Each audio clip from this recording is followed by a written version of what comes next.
Getting an ear clean on the streets of India. No, but this side, no. This side. This side. Yeah, this side is swollen. He was sent from God. He just walked past us like, yeah, you need your ear clean. Said you need your ear clean. Okay, please don't go too deep.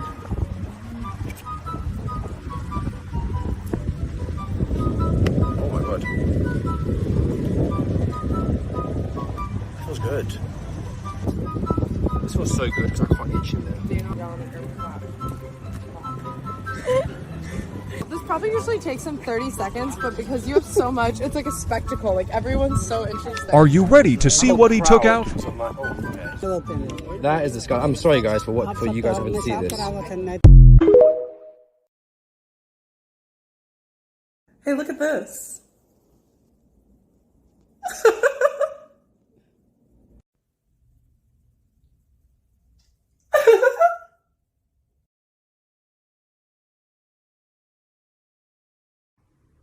Hey dude, what's up? Oh, you're tripping now? Yeah, that's fine. I can look after you, 100%. Yeah, sure. Dude, we're gonna have such a nice time. Like, everything's gonna be nice and chilled and relaxed, and I'm still gonna be sure you're okay. What are you talking about? I don't know how many times I've said, but you're freaking out right now. No, that's what. How many times I've said, but you're freaking out right now. No, how many times I've said? Oh, that was a big one. What? Are you okay? God, it really makes you think. How many Victorian children is trapped inside of our bodies? Help, sir! Please, you need to help us out! Dude, you need to chill out. Like, what's going on? What? No, you're crazy.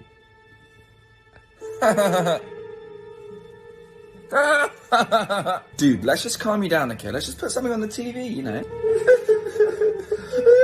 Help us. You're coming, you're next. I mean, they're in the walls. They're coming to get you. What? Was that a dog? What?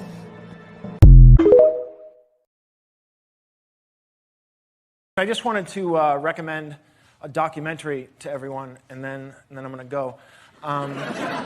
It's about the men and one woman who abbreviated all 50 states down to 2 letters. All you have to know for this is that we have 50 states in America, and they each have a 2 capital letter abbreviation. But that wasn't always the case. Up until, I want to say 1973, and so I will. Up until 1973, every state had its own length of abbreviation, and it was chaos. Like Massachusetts was MASS period, Florida was FLA, Utah was Utah.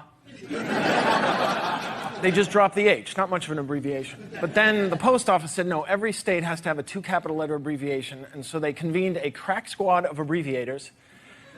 They assembled a ragtag outfit of rogues, misfits, and ne'er-do-wells. How often do well? Ne'er. They ne'er did well. And they were charged with abbreviating all 50 states down to 2 letters. Now, I read this description to the documentary, and much like you, thought to myself, how are they going to make a 98-minute documentary about a task that couldn't have taken more than 6 minutes to complete? Boy, was I wrong. It was an adventure. Ups and downs, ins and outs, friends became enemies, enemies became friends. They started off, they thought it was going to be easy because Alabama lulled them into a false sense of security. They said, Alabama, AL, holy crap, this is easy. We're going to finish before they stop serving breakfast in the hotel restaurant. And the boss said, guys, if we finish before they stop serving breakfast, breakfast is on me. And then one guy said, oh, I hope they have an omelet station. Just for context, the omelet station had just been invented, and it was sweeping the nation. And this other guy said, you know what, I'm not comfortable with the omelet station because I feel like the omelet chef resents you. Like, he didn't want to be the omelet chef. Nobody dreams of being an omelet chef. He wanted to be the chef. Now instead of giving the orders, he's taking the orders from your stupid wife and your ugly kids. And I think one day he's going to snap, and I don't want to be there when it happens. And they were like, well, why don't you just get Eggs Benedict? And he said, I don't like holiday sauce. And he said, did you just say holiday sauce? Yeah, why? Because it's hollandaise, you moron? And then the boss said, guys, I hate to be a nudge, but could we get back to abbreviating the states? We still have 49 left. And apologies were made and an understanding was reached, and they got back to abbreviating. They said, what's next? They said, Alaska. Everybody cool with AL? But somebody caught it. One man sheepishly raised his hand and said, "Sir, I think we might have used that one before." "Are you sure?" "I'm pretty sure." "Well, let's check the minutes."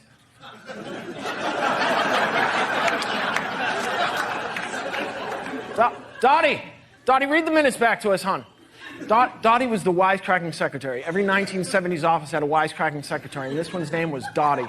And Dottie was a pistol. You would love, she was a real hot ticket. Dottie, listen to what Dottie said. They said, "Dottie, read the minutes." How Dottie is this? He said, "Read the minutes back to us." This is so Dottie. And she goes, "You mean the minute?"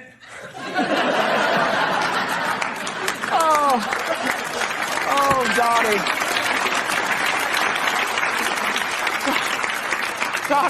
Dottie, what are we going to do with you? Spank my ass and make me a martini? Dottie, you're incorrigible. Now read the minutes back to us, you randy minx. And she said, "It's hollandaise, you moron." Et tu, Dottie. How do you know Shakespeare? You don't know hollandaise. That's a paradox. Alaska AL, Alabama AL. We did use that one before, boss. And the boss said, "Guys, not a big deal. We'll come back to it. It's not going to happen again. Certainly not going to happen 27 more times." Foreshadowing.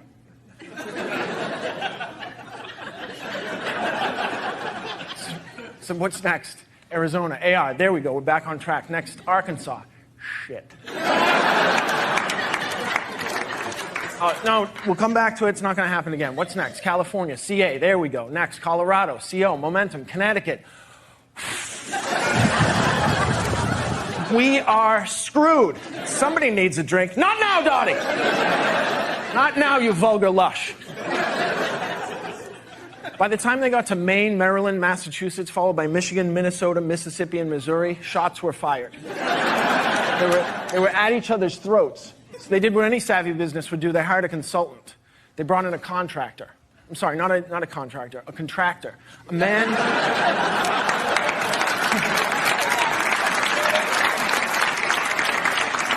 A man who made words smaller by combining them or apostrophizing them. And this guy was the best. He was a legend within that world.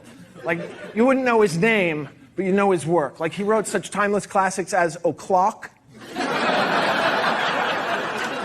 Many years ago, people would say it's 9 of the clock. It's 10 of the clock. This visionary said, we don't need the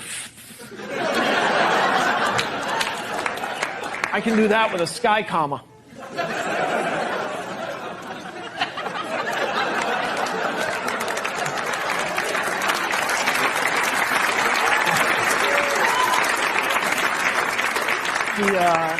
He also wrote would've, could've, should've, the holy trinity of regret. He wrote the very innovative we'd've. He looked at we would have and said, I can do that in half the letters. And he was not without controversy. He also wrote the most controversial contraction of all time. He wrote won't.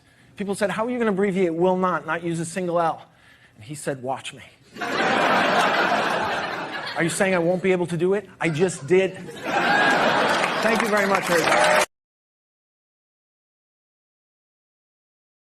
It's really humiliating.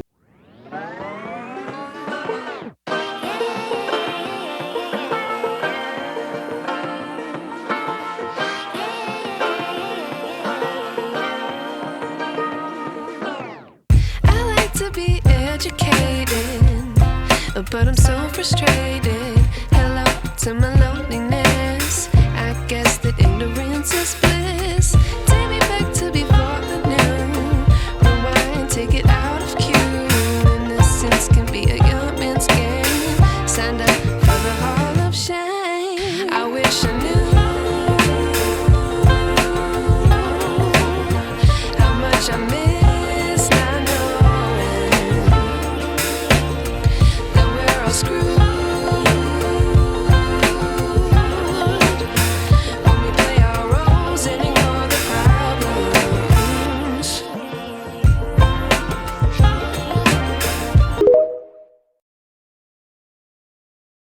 This TikTok is for the men who drive oversized lifted trucks like F-250s, Dodge Rams, anything like that when they're not on the clock and not hauling anything. We, as a society, owe you an apology. We should have never assumed, based on what you drive, that we have any idea what you're working with.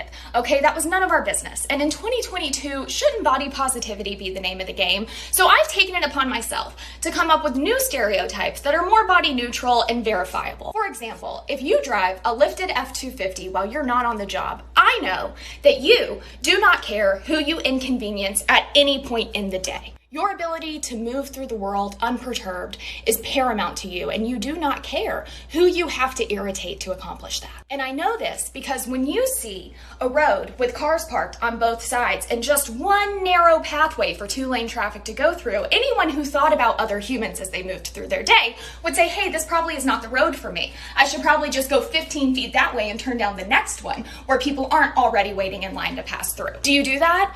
No. You hold up traffic going a mile each way so that you can just take up the whole road like you own it and are just nice enough to let us drive down it when you don't need to. Another example, if you drive a Dodge Ram while you are not actively hauling something, I know that that part of your brain that says, hey, this is not a super safe idea. This could hurt me or someone else. I probably shouldn't do this. That part of your brain, that never developed. You are 17, and you are going to be 17 forever. And you know what? That's not your fault, okay? When brains quit developing, it is the responsibility of everyone else to find accommodations to allow that person to move through the world safely. So I think that we should just put a little speed cap in these trucks, just max it out at 65 miles an hour. And that way, when their brains don't tell them that going 90 down an interstate, weaving in and out of traffic as if you're on a bicycle isn't a good idea, we have safeguards in place so that they don't hurt themselves or someone else. The rest of us just need to remember to be kind, you know, because the rest of us turned 25 and our brain said, hey, don't be a moron. These men, they didn't get that benefit. Save the men. Regulate lifted trucks today. Guess who's getting their child support check cut off? You. And your alimony too. Because I just drafted a petition to Congress. And I think the men in America are going to sign it. And to any woman who wishes to course correct before things get ugly, because things are about to get very, very ugly, may I recommend to you a book. It's a special book because it's blank.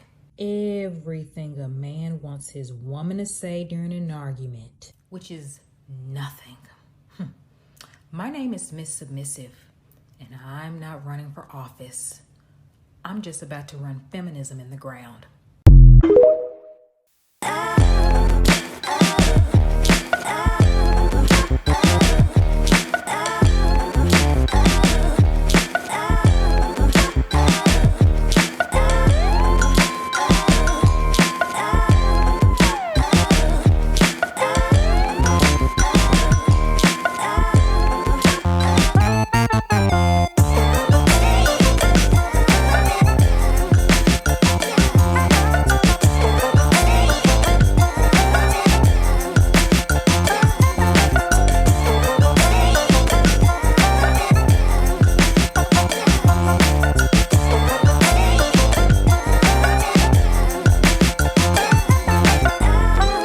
What's the biggest red flag about your major?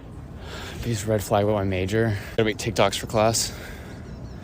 Marketing. Can you tell me one red flag or stereotype of your major? Probably that we don't know how to do maths or something.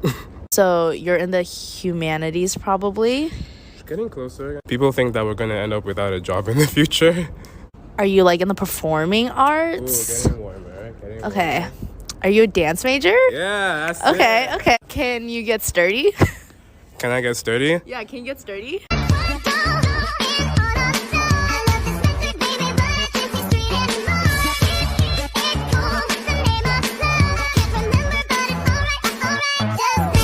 What's the biggest red flag about your major? I think it's that we think that we're smarter than everyone else, but we're really not. Nero. Okay. How does your brain interpret my words? So like in an auditory sense? Yes. Well, I did really bad in MBB 302, which you learned this in, but like it like processes it. That was a terrible answer. Do you still think you're better than everyone else? I didn't think we all just randomly start singing and doing weird things together, I guess. Are you a theater major? Yeah. Can you act out something for us? I like them big. Is it Madagascar? Yeah. Moto Moto? Yes. Okay. Oh my god. We don't shower. You're a CS major. Shocker. That people are crazy snobby.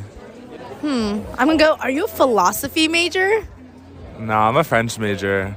A French major. Can you say something in French? We don't have any useful skills. No useful skills? Yeah. Psychology? No. Sociology? No. History? Worse than that. Look at me and just think. Think about the worst thing. Arts. Somewhere in there. Art history. No. We're pretentious. Pretentious. But it's useless though. Yeah. We're Wow. useless and we're pretentious. Wow. Oh, theater. No. I give it. What's your major? I'm a creative writing and film studies double major. So. Oh. You know how many videos or marketing classes that I've been in, and I never made the final cut. I've always been in the draft. Under our leadership, we were a great and glorious nation, and a great person named Herschel Walker. We will make America great again. You keep using the word. I don't think it means what you think it means. What a typical Is she in the frame? Saturday night looks like. With everyone home.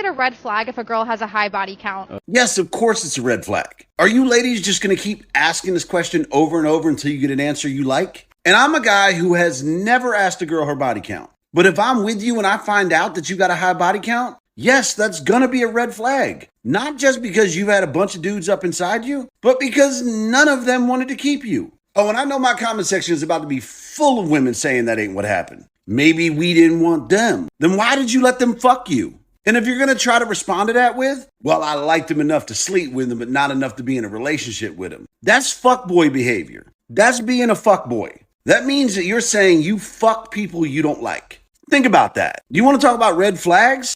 Fucking people you don't like just to fuck someone. That's fuckboy behavior and a red flag. And you know who taught us that that's a red flag and fuckboy behavior? Surprise, surprise, ladies. It was you.